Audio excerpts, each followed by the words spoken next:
The most expensive mistake in the room began with a sentence nobody thought a waitress could understand. The Grand Meridian Hotel shimmered beneath thousands of crystal lights overlooking the Chicago skyline. Luxury cars lined the entrance. Investors from around the world filled the ballroom.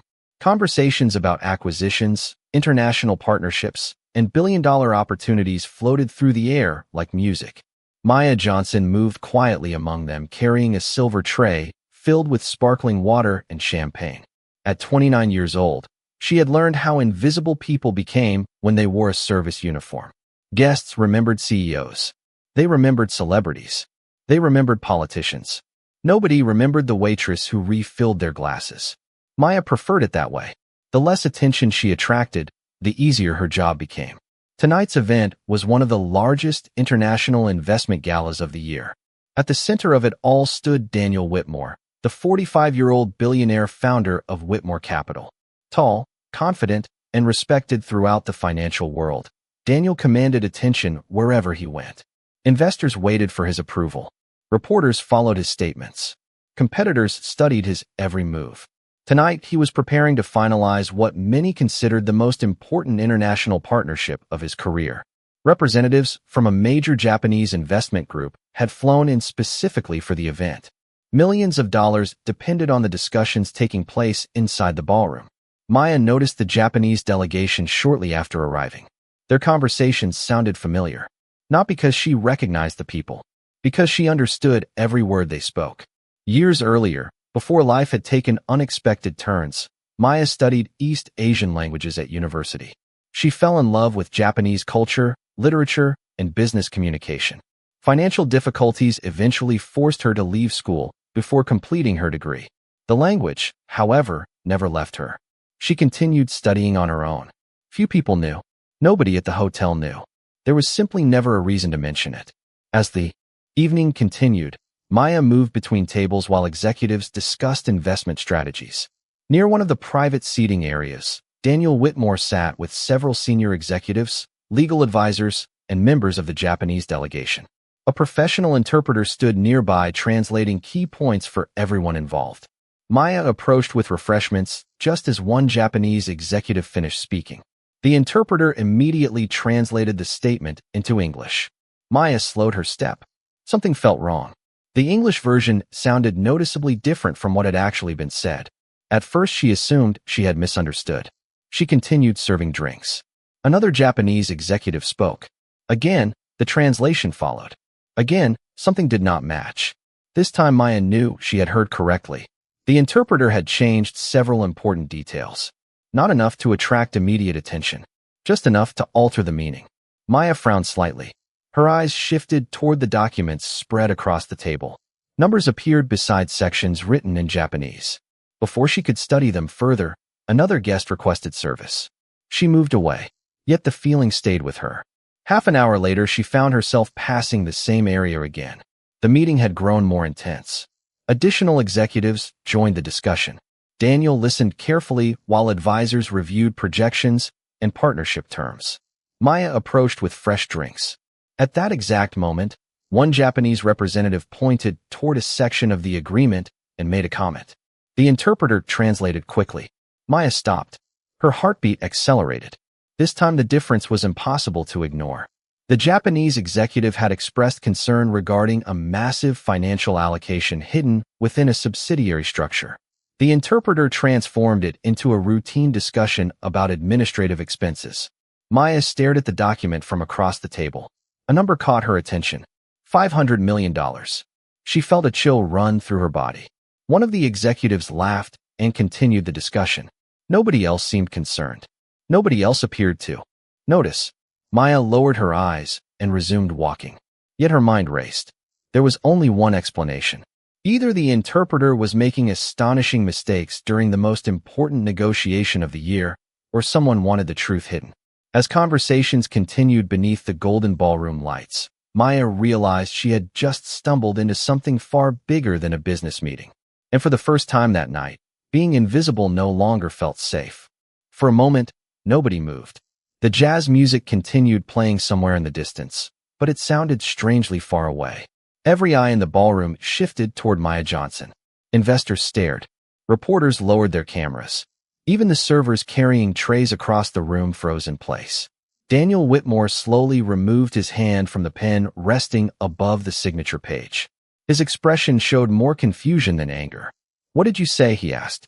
Maya immediately felt the weight of hundreds of eyes. The reality of what she had just done finally arrived. She was a waitress interrupting a billion-dollar negotiation between international investors. Yet turning back was no longer possible. "The translation is wrong," she said carefully. Several executives exchanged amused glances. One of Daniel's advisors let out a quiet laugh.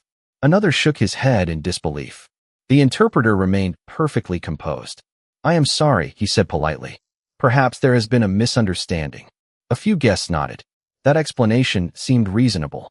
After all, who would trust a waitress over a professional interpreter hired for a major international deal? Maya could almost hear the assumptions forming around the room. She does not know what she is talking about. She misunderstood a few words. She wants attention. Daniel studied her silently. "You speak Japanese?" he finally asked. Before Maya could answer, one of the executives laughed openly. "This should be interesting." Several people smiled. Others looked uncomfortable. Maya felt her face grow warm, but she refused to back down. "Yes," she answered. "I do."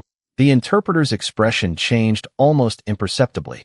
The confidence remained, but something else appeared behind it. Caution, Daniel noticed. Years in business had taught him how to read people. Tiny reactions often revealed more than speeches. The Japanese executive who had spoken moments earlier suddenly looked curious.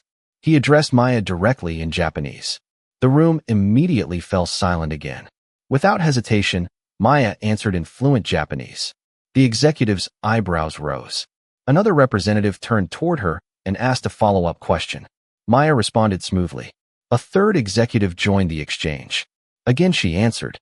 Within seconds, the mood inside the ballroom transformed completely. Nobody was laughing anymore. Daniel looked from Maya to the interpreter, then back again. The Japanese delegation appeared increasingly interested. One representative even smiled.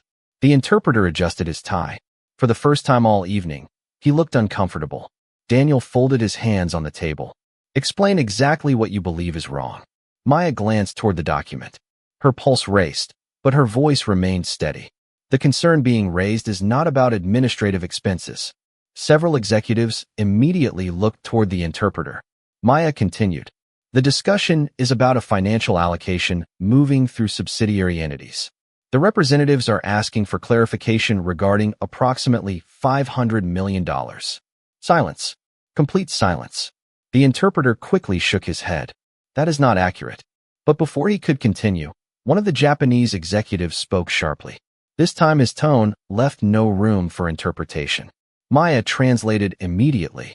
"He says that is exactly what they have been asking for during the last 40 minutes. Several heads snapped toward the interpreter. Daniel's expression hardened. The room suddenly felt colder. One attorney leaned forward and requested the relevant documents. Another advisor began reviewing translated materials already distributed throughout the meeting. Reporters sensed something unusual and quietly prepared their cameras again. Not for a celebration, for a story. The interpreter attempted to regain control. He explained that financial terminology could sometimes create confusion. It sounded reasonable, until the Japanese representatives began producing notes. Page after page, timestamp after timestamp, question after question, all focused on the same issue. $500 million. Maya translated each statement carefully. She did not exaggerate. She did not speculate. She simply repeated exactly what was being said. The more she translated, the more concerned Daniel became. What began as a minor interruption was rapidly becoming something far more serious. One attorney requested a temporary suspension of the signing process. Another immediately agreed. Daniel nodded. Nothing gets signed tonight. The announcement echoed through the ballroom like a thunderclap. Investors whispered nervously. Advisors exchanged worried looks. The celebration that had seemed inevitable only minutes earlier was suddenly hanging by a thread. And standing beside a table filled with billionaires, lawyers, and international executives, Maya realized she had just prevented something enormous from happening. The only question now was whether the truth would prove even bigger than she feared. The ballroom never fully recovered from the shock. Conversations that had once revolved around investments and celebration were replaced by quiet speculation. Reporters exchanged whispers near the back of the room. Attorneys gathered around laptops. Executives reviewed documents with growing concern. What should have been the triumphant conclusion of the evening had become an emergency review of one of the largest financial agreements Whitmore Capital had ever attempted. Daniel Whitmore stood near the conference table, studying page after page of documentation. The confidence that usually defined him had been replaced by intense concentration. Across from him, representatives from the Japanese investment group reviewed their own materials while speaking among themselves. Several times they glanced toward Maya Johnson. Each time, the looks carried a mixture of surprise and appreciation. Maya remained near the edge of the room. Part of her wanted to leave. Her shift technically should have ended nearly an hour earlier. Yet every attempt to step away was interrupted by another question, another clarification, or another request to verify a translation. The situation had moved far beyond anything she expected. One of Whitmore Capital's senior attorneys approached her holding several documents. "Would you mind helping us compare these sections?" he asked. Maya hesitated. "I am not a lawyer." At this point, the attorney replied, "You are the only person here who has consistently been right." The statement attracted attention from several nearby executives. Some looked embarrassed. Earlier in the evening, many of those same people had dismissed her concerns. Now they waited for her observations. Maya carefully reviewed the pages. The more she examined them, the more troubling the pattern became. Individual discrepancies seemed small when viewed separately. A modified phrase here, a softened warning there, slight adjustments that appeared harmless in isolation. Together, however, they created an entirely different understanding of the transaction. It was like watching someone remove individual bricks from a foundation while hoping nobody noticed the building becoming unstable. Daniel listened as attorneys compared the original Japanese text with the translated summaries distributed to his executive team. Each comparison produced another inconsistency, another omitted concern, another altered explanation. None of the changes appeared accidental. Daniel's jaw tightened. He had spent years building a reputation based on precision.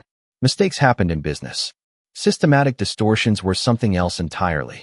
One member of the Japanese delegation finally addressed Daniel directly through Maya. The executive's tone was respectful but serious. Maya translated carefully. "He says they became increasingly concerned because the questions they raised never seemed to receive direct responses. They believed your team understood their concerns but chose not to address them." Daniel looked genuinely stunned. "Tell him that is not what happened." Maya translated. The executive listened and nodded slowly. Then he answered. Maya turned back to Daniel. "He believes you." Those 3 words changed something. For the first time all evening, Daniel stopped looking at Maya as a waitress who happened to know Japanese.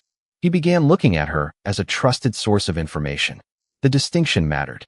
A private review room was quickly arranged away from reporters and guests. Senior attorneys, financial analysts, and representatives from both organizations moved into the smaller space. Maya found herself sitting among people whose annual salaries exceeded anything she had ever imagined earning. The feeling should have been intimidating. Instead, she focused on the documents. Facts mattered more than titles. Hours passed. The city lights outside the windows grew brighter as midnight approached. Piece by piece, investigators reconstructed the transaction. Every new discovery pointed toward the same conclusion. Someone had been manipulating information long before the gala began. Not just tonight. For months. Maybe longer. Shortly after midnight, one financial analyst uncovered a series of internal transfers connected to the disputed allocation. The room became silent. Several attorneys immediately requested additional records. Daniel stared at the screen displaying the transactions. His expression darkened. The money trail did not point toward the Japanese partners. It pointed inward, toward someone inside his own organization. Maya felt a chill run through her. The mystery was no longer about a translation problem. It was becoming something much larger. Someone with access. Someone trusted. Someone close enough to influence both the documents and the negotiations. Daniel slowly leaned back in his chair. Around the table, executives exchanged uneasy looks. Nobody said a word. They all understood the same thing. The greatest threat to the deal might not have been sitting across the table. It might have been sitting inside Whitmore Capital all along. By 1 o'clock in the morning, exhaustion had begun creeping into the room, but nobody was willing to leave. Too much was at stake. The emergency review had already uncovered enough inconsistencies to halt the agreement, yet the deeper investigators looked, the more troubling the picture became. Financial analysts worked beside attorneys. Compliance officers reviewed records from multiple departments. Representatives from the Japanese investment group remained present despite the late hour. What had started as a celebration had transformed into a search for the truth. Maya Johnson sat quietly at the end of the conference table, a place she never imagined occupying. Her black apron was still tied neatly around her waist. The uniform that had made her nearly invisible a few hours earlier now stood in sharp contrast to the expensive suits surrounding her. Yet nobody seemed to notice anymore. They were paying attention to something far more important. Her accuracy. Daniel Whitmore stood near the wall of windows overlooking Chicago. Thousands of city lights stretched into the darkness beyond the glass. Normally, moments like this energized him. Complex problems were part of leadership. Tonight felt different. Every new discovery raised another question. Every answer pointed toward someone inside his organization. A senior analyst suddenly looked up from his laptop. "I found something." The room immediately became silent. Several people moved closer. The analyst projected a series of transaction records onto a large screen. Lines of financial data filled the display. Dates, account numbers, transfer authorizations, approval chains. At first glance, everything appeared routine. Then the analyst highlighted several entries. The pattern became visible. Multiple transfers had been routed through subsidiary entities before arriving at destinations unrelated to the stated purpose of the partnership. Individually, the amounts attracted little attention. Together, they approached $500 million. Nobody spoke. The number seemed almost impossible. One attorney adjusted his glasses and reviewed the figures again. Another requested supporting documentation. Within minutes, additional records appeared. The pattern remained consistent. Someone had created a structure complicated enough to avoid casual scrutiny while still appearing legitimate on the surface. Daniel stared at the screen. His expression remained controlled, but inside he felt something he rarely experienced. Betrayal.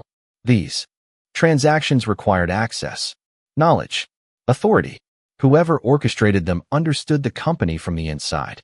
A member of the Japanese delegation quietly spoke to Maya in Japanese. She listened and then translated. "He says their team noticed unusual inconsistencies months ago. They delayed final approval because they could not reconcile the numbers." Several executives exchanged uneasy looks. The warning signs had existed far longer than anyone realized. Daniel turned toward Maya. "If you had not spoken tonight, would this agreement have been signed?" Maya looked at the documents covering the table. Then she answered honestly, "I think it would have." The room grew quiet again.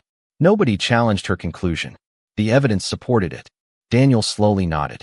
For the first time, the full weight of what had almost happened settled over everyone present. Hundreds of millions of dollars. International partners. Investor confidence. Years of reputation. All hanging by a thread nobody knew existed.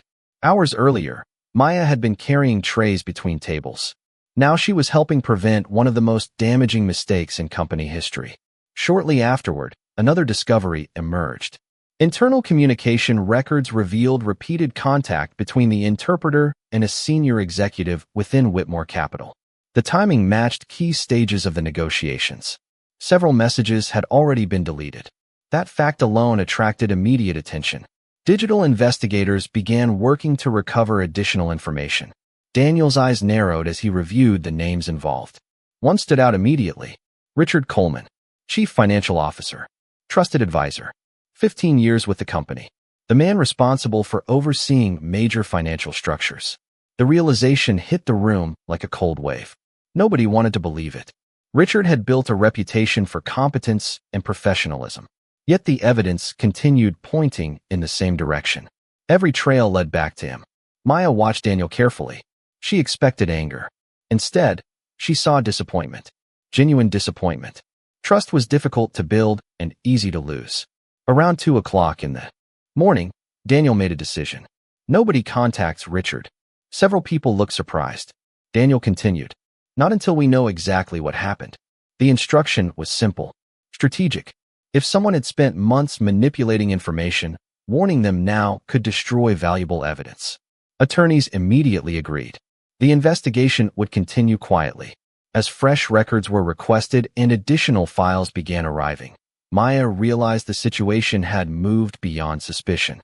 The questions were changing. They were no longer asking whether a fraud existed. They were asking how large it was. And with every passing minute, the answer appeared more disturbing than anyone imagined. At 3 o'clock in the morning, the conference room looked nothing like it had a few hours earlier. Coffee cups covered the table. Jackets hung over chairs. Computer screens glowed beneath dimmed lights. Nobody was thinking about the gala anymore. Nobody cared about speeches, press releases, or investment announcements. The only thing that mattered now was finding the truth. Maya Johnson rubbed her tired eyes and reviewed another stack of translated documents. Despite the late hour, her concentration remained sharp. Every new file seemed connected to the same pattern. Funds moved through layers of subsidiary companies. Internal descriptions rarely matched actual transfers.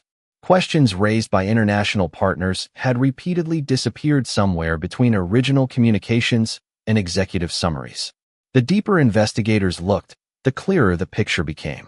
Across the room, Daniel Whitmore listened as forensic accountants presented another update. Their findings were becoming increasingly specific. This was no longer a collection of suspicious coincidences. It was a coordinated system. Every path eventually returned to the same group of approvals. The same departments. The same names. Most importantly, the same executive authority. Richard Coleman. Daniel had trusted him for 15 years. He remembered celebrating company milestones together. He remembered difficult negotiations, major acquisitions, economic downturns. Richard had been there through all of it. The realization felt almost impossible to accept. Yet facts did not care about emotions. Facts only cared about evidence. A digital investigator suddenly entered the room carrying a tablet. The expression on his face immediately attracted attention. "We recovered several deleted messages," he announced. Chairs shifted. Conversations stopped. Everyone looked up. The investigator connected the tablet to the main display screen. A series of recovered communications appeared. Most were incomplete. Some contained missing sections. But together they revealed something important. Richard had been communicating directly with the interpreter long before the gala. More importantly, several messages referenced keeping discussions simplified for executive review. Another referred to concerns about premature scrutiny of financial structures. Nobody spoke for several seconds. Daniel stared at the screen. The words themselves were not direct admissions, but combined with everything else, they painted an increasingly troubling picture. Then another message appeared. This one changed everything. A short exchange referenced a scheduled transfer connected to one of the subsidiary entities already under investigation. The amount listed matched figures appearing elsewhere in the review. Several attorneys immediately leaned forward. One requested verification. Another compared the information with transaction records already collected. Within minutes, the connection was confirmed. The room fell silent once again. Maya watched the reactions around the table. Nobody looked surprised anymore. They looked disappointed. The evidence was becoming too strong to ignore. Yet something continued bothering her. She studied the messages again. Then she noticed a date. Her eyes narrowed. She compared it against another document. Then another. A pattern emerged. Maya slowly raised her hand. The gesture felt strange in a room filled with executives and attorneys, but everyone immediately stopped to listen. That alone would have seemed unbelievable a few hours earlier. "There is something else," she said. Daniel looked toward her. "What is it?" Maya pointed toward the screen. "These messages started after the Japanese delegation first requested clarification. Several investigators reviewed the timeline." Maya continued. "That means someone became concerned when questions were raised. The effort to hide information increased after outside partners noticed inconsistencies." The room became quiet. It was a simple observation, yet it changed the interpretation of everything. This was not a long-term misunderstanding that accidentally grew larger over time. It appeared to be an active response to discovery, a cover-up after concerns emerged. One attorney nodded slowly. "She is right." Another reviewed the timeline and reached the same conclusion. Daniel leaned back in his chair. The implications were impossible to ignore. If Richard reacted to scrutiny by altering communications and hiding information, Then the problem extended beyond financial misconduct. It suggested intent, deliberate intent. Outside the windows, the first faint signs of dawn began appearing above the Chicago skyline. Night was ending. The investigation was not. In many ways, it was only beginning. Because as evidence continued arriving and timelines became clearer, one fact stood above all others. Richard Coleman had finally made a mistake. Not in the financial records. Not in the transfers. His mistake was assuming nobody would ever understand the original conversations. And because a waitress refused to stay silent, the entire foundation of his deception was starting to crack. The sun was rising over Chicago when the final review session began. Pale orange lights stretched across the skyline beyond the conference room windows, casting long reflections over tables covered with documents, laptops, and financial reports. Most people in the room had been awake all night. Exhaustion showed on their faces, but nobody was interested in rest. The investigation had reached a turning point. For the first time, the evidence was organized clearly enough to present a complete picture. Daniel Whitmore stood at the head of the conference table while attorneys, analysts, compliance officers, and representatives from the Japanese investment group took their seats. Maya Johnson remained near the side of the room. She still felt out of place among executives and corporate attorneys, but nobody viewed her as an outsider anymore. During the previous several hours, her observations had repeatedly helped investigators connect critical pieces of information. Daniel looked around the room before speaking. Let us walk through everything one final time. The lead attorney nodded and activated the presentation screen. A timeline appeared. What followed was a methodical reconstruction of months of deception. Financial transfers moved through layers of subsidiary entities. Questions from international partners disappeared during translation. Internal reports omitted key concerns. Communications were altered. Records were delayed. Every step had one purpose: prevent scrutiny, prevent discovery, prevent questions. Maya listened carefully as investigators moved through each stage. Every major event connected back to the same small group of individuals. At the center stood Richard Coleman. Several executives lowered their eyes as the evidence accumulated. Some had worked beside him for years. Others had considered him one of the most trustworthy leaders in the organization. Reality was becoming difficult to ignore. Then came the moment that changed everything. The lead attorney displayed a side-by-side comparison of original Japanese communications and the translated summaries delivered to Whitmore Capital's executive team. The differences were impossible to dismiss. Entire concerns had been removed. Financial risks had been minimized. Direct warnings had been rewritten into harmless observations. The room fell silent. One of the Japanese representatives slowly stood. He spoke in Japanese while looking directly at Daniel. Maya translated. He says their organization repeatedly attempted to address these concerns. They believed your team understood the risks and chose to proceed anyway. Daniel shook his head immediately. Tell him that never happened. Maya translated. The representative listened and nodded. Then he responded. Maya took a breath before translating again. He says he believes you now. The statement carried enormous weight. Months of uncertainty disappeared in a single sentence. The misunderstanding that had threatened to destroy the partnership was finally being resolved. Yet another question remained. Why had Richard taken such extraordinary risks?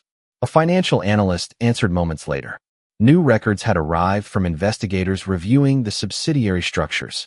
Hidden among dozens of transactions were consulting payments linked to entities connected to Richard's personal network. The amounts were substantial. The dates aligned with key decisions. Several attorneys immediately reviewed the findings. Within minutes, the conclusion became unavoidable. The financial benefits flowed toward people and organizations connected to Richard. Nobody celebrated the discovery. If anything, the room became quieter. Betrayal rarely felt satisfying. Daniel stared at the documents for several seconds. 15 years of trust. 15 years of confidence. 15 years of believing he knew someone. All of it seemed distant now. Finally, he looked toward Maya. Would you explain one more thing? She nodded. Daniel gestured toward the earliest communication displayed on the screen. The first warning. The one that started all of this. Maya reviewed the Japanese text. Then she translated it aloud for the room. Every word. Every concern. Every warning exactly as it had originally been written months earlier. When she finished, Silence filled the conference room. Several people exchanged looks. Others slowly shook their heads. The warning had been clear from the beginning. The truth had always been there. It had simply been hidden behind manipulated translations and distorted summaries. Daniel looked around the room. Then he made a decision. Prepare a full report. Notify the board. Freeze every transaction connected to these entities. Attorneys immediately began taking notes. The investigation was no longer about suspicion. It was about accountability. As the morning sunlight grew brighter outside, Maya realized something remarkable. Less than 12 hours earlier, people laughed when she claimed to understand the conversation. Now an entire room of executives, lawyers, and international investors had spent the night relying on her voice to uncover the truth. And before the day was over, the rest of the company would learn exactly how much that truth mattered. The next morning, every conference room inside Whitmore Capital was occupied. Attorneys moved between meetings carrying reports. Auditors reviewed records. Compliance teams coordinated with outside investigators. What had started as a single interrupted conversation at a gala had evolved into one of the most significant internal reviews in company history. Yet the moment everyone anticipated arrived shortly after 10 o'clock. Daniel Whitmore had called a special meeting involving board members, senior executives, department leaders, and representatives from the Japanese investment group. The atmosphere inside the main executive auditorium felt tense. Hundreds of employees knew something serious had happened. Few understood the full story. Maya Johnson sat quietly near the back of the room. She still wore simple professional clothing borrowed from the hotel after finally ending her shift. Being inside a corporate headquarters filled with financial leaders felt surreal. Less than 24 hours earlier, nobody in this world knew her name. Now she wished she could disappear into the background again. Daniel stepped onto the stage and waited for the room to settle. The giant screens behind him displayed a timeline of the investigation. No dramatic music played. No promotional videos appeared. This was not a celebration. It was an act of accountability. Daniel began by explaining the events of the previous night. He described the halted agreement, the translation discrepancies, the emergency review, the evidence uncovered during the investigation. As he spoke, employees throughout the auditorium became increasingly silent. The scale of the situation was impossible to ignore. Several board members presented supporting findings. Auditors confirmed the timeline. Legal counsel summarized the conclusions reached so far. Every statement reinforced the same reality. The warning signs had existed for months. They had simply been hidden from the people responsible for making final decisions. Then Daniel stopped speaking. He looked toward the audience for several seconds before continuing. There is one reason we discovered the truth before it became a disaster. The room grew quiet. Daniel turned toward Maya. Hundreds of heads followed his gaze. Maya immediately wished they had not.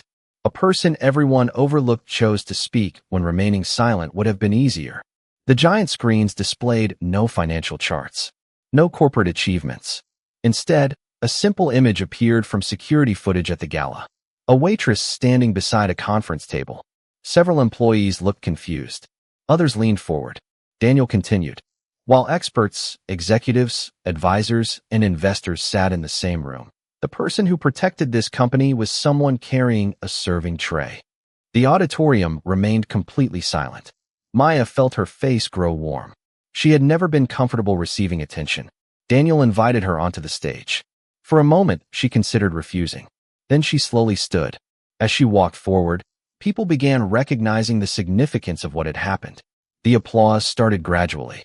Then it spread throughout the room. Within seconds, hundreds of employees were standing. Maya froze briefly in surprise. The applause continued. Not because she held power. Not because she possessed wealth. Because she had done the right thing. Daniel waited until the room quieted again. She noticed what others missed. She questioned what others accepted. Most importantly, she had the courage to speak. The words carried weight because everyone knew they were true.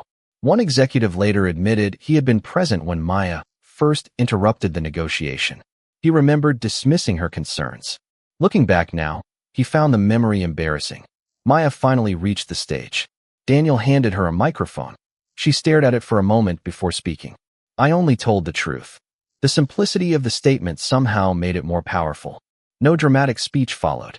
No attempt to claim credit. No self-congratulation. Just honesty. The audience responded with another round of applause. In that moment, something shifted inside the organization. People stopped seeing Maya as the waitress who interrupted a meeting. They began seeing her as the person who reminded everyone that titles do not determine wisdom. Position does not determine integrity, and uniforms do not determine intelligence. As the applause slowly faded and employees returned to their seats, Daniel looked across the auditorium and understood something important. The investigation had exposed a financial deception worth hundreds of millions of dollars. But it had also revealed something far more valuable. The strongest safeguard against dishonesty was not technology, policy, or authority. Sometimes it was simply one courageous person willing to tell the truth when nobody expected her to understand it. 3 months later, the headlines had faded. News cycles moved on. Financial commentators found new stories to discuss. Markets adjusted. Investigations continued through proper legal channels. Yet inside Whitmore Capital, the effects of that single night remained impossible to forget. New oversight systems had been implemented. International communication procedures had been strengthened. Independent reviews became standard practice. More importantly, a cultural shift had begun. Employees felt encouraged to ask questions. Junior staff members felt safer raising concerns. Assumptions were challenged more carefully. The lesson had become part of the company's identity. Truth mattered more than hierarchy. Daniel Whitmore stood near the window of his office overlooking downtown Chicago. The city stretched beneath a bright autumn sky. On the desk beside him rested a framed photograph taken during a recent partnership ceremony with the Japanese investment group. The agreement had eventually moved forward after extensive review and restructuring. Trust had been rebuilt through transparency. What could have become a disaster had instead become a foundation for stronger relationships. A knock interrupted his thoughts. "Come in," he said. Maya Johnson stepped into the office. Unlike their first meeting, there was no tension between them. No uncertainty. No imbalance created by assumptions. Daniel smiled. "Thank you for coming." Maya returned the smile. "You said it was important." Daniel nodded toward a chair. Several documents rested on the desk. Maya sat down and glanced at them curiously. Over the previous months, she had continued working while also helping the company review international communication practices. Her language skills and attention to detail had earned widespread respect. Yet she remained exactly the same person. Humble, grounded, unimpressed by titles.